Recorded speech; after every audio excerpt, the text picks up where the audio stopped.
So the idea for the Queen's Blade came from a conversation I had with a friend of mine in like 2011. I'd always had this idea about a mashup between kind of traditional Tolkien-esque fantasy smashed up against like a modern day science fiction story, something grounded in reality, like a Nolan script. And he flat out told me it'll never work. His explanation was that the fan bases are so decidedly different that you would never be able to craft a story that could act as a vehicle that would be able to bring them both together. And so I had, I guess, kind of a hold my beer moment, and that's where the Queen's Blade came from. So when Josh first pitched the idea of the Queen's Blade to me, I thought, like a lot of other people, this was going to be difficult to pull off. But when I got the manuscript to proofread and edit, which was basically the outline of the story in the first 20 chapters, I was blown away that not only had he pulled it off, but this had the opportunity to be the next epic fantasy. To use Game of Thrones as an example, George R.R. Martin does a really good job over the course of the first 2 books of dipping your toes into this idea of Westeros's past being magical. It starts off as your typical medieval story with the idea of magic and demons and dragons being the stuff of fairy tales. And by the 4th or the 5th book, you've completely accepted the reality of those things and suspended your disbelief.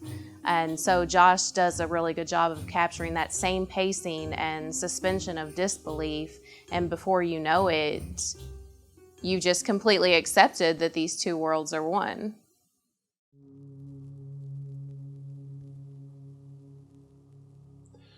Audiobooks have really changed the way that readers consume books, especially over the course of the last year. With the pandemic, it's become customary to just kind of plug into a piece of fiction and then go on about the rest of your day, be able to multitask.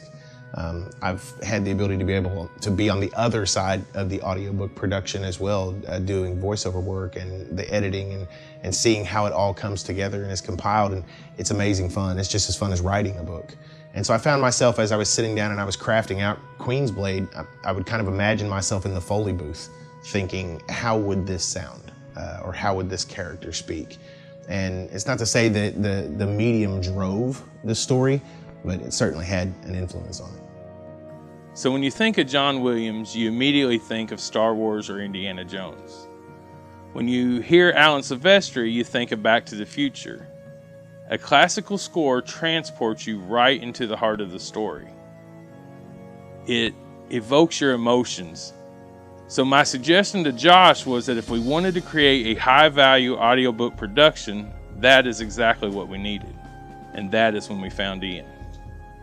Ian Michael Elmore is a local composer that I had reached out to and pitched him a couple of the sample chapters of the audiobook just to see what he could come up with. And then what he gave me back was actually like a set of motifs for characters and environments, and something that really just accompanied the story. It's been a brilliant collaboration, and it's exactly what the audiobook needed.